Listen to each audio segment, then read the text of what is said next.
Hello' guys, নমস্কাৰ সকলোকে।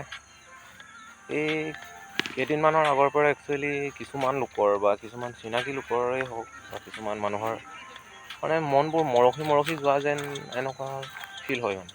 কিছুমান মোৰ লগৰে আছে, ফোন কৰে কেতিয়াবা। তেখেতৰ মনবোৰ মানে এটা ব্ৰকেন, এটা মানে কষ্টদায়ক বা এটা বিষাদেৰে ভৰা যেন এনেকুৱা মানে কথাৰে কথা পাতে মানে। গতিকে গাইজ চিন্তা কৰিব নালাগে, ফেইলাৰটো হয়েই। এনেকুৱা নহয় যে কি বেলেগ নহ'ব, তেনেকুৱা নহয়। এটা সময়তো দিবগৈ, কষ্ট কৰি থাকক গাইজ।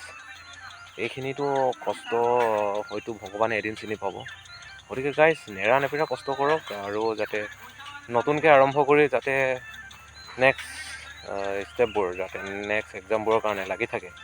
তাৰ কাৰণে গাইজ মই উইছ কৰিছোঁ কি একদম নেৰিব গাইজ, ভালে থাকক। ধন্যবাদ।